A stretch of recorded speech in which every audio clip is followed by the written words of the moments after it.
बातें ऐसी होती हैं जो अगर उच्चारित की जाए तो अपने आप एक वातावरण बन जाता है। और वीर रस की कविता है, उसमें सबसे ज्यादा मैं सम्मान करता हूँ राष्ट्रकवि रामधारी सिंह दिनकर जी का। कृष्ण और कर्ण, कर्ण भी कौन है आप जानते हैं, बताने की जरूरत नहीं है। कृष्ण और कर्ण में एक संवाद होता है। तो कृष्ण जो है वो मनाने जाते हैं कर्ण को भी, देखो लड़ाई वड़ाई मत करो, तुम अगर चले आओगे पांडवों की तरफ तो लड़ाई होगी ही नहीं। लेकिन कर्ण जो था वो अपने विचार का और बात का बहुत धनी था। उसने कहा कि नहीं, ऐसा नहीं हो सकेगा।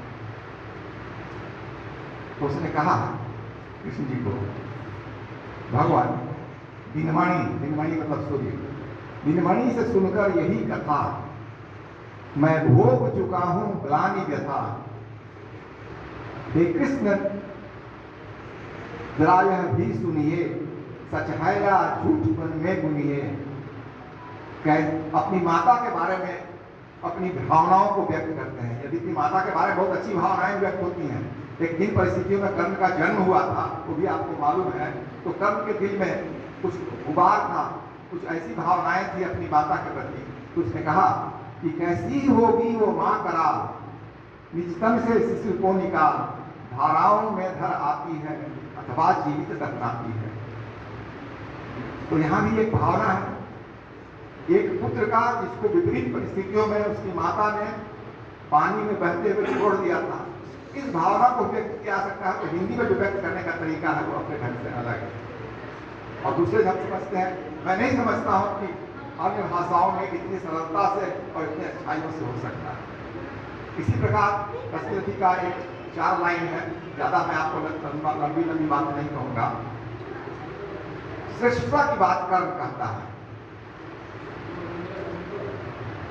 तो उसने कहा, हे कृष्ण मैं गरुड़ हूं, गरुड़ का मतलब पक्षियों का राजा हूं। मैं गरुड़ कृष्ण, मैं पक्षीराज, सिर पर न चाहिए मुझे ताज। महलों में गरुड़ न रहता है, कंचन पर कभी न सोता है, बस पावन कहीं पहाड़ों में सैलों की घटी जला।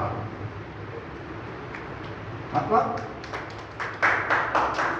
जो महान होता है, जो बड़ा होता है, वो सोने के सिंहासन पर सो करके नहीं महान और बड़ा हो जाता है।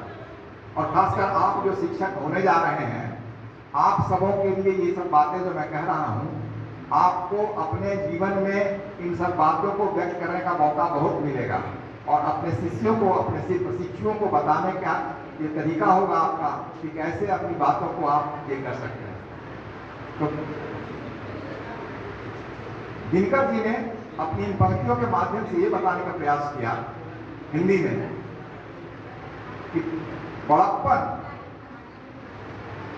श्रेष्ठता मात्र सोने चांदी से नहीं हो सकती है। गरुड़ यद्यपि सोने के सिंहासन पर नहीं रहता है, पर्वतों की फटी हुई दरारों में रहता है, घास फूस के इसमें घोंसला बना के रहता है, लेकिन पक्षियों का राजा वही।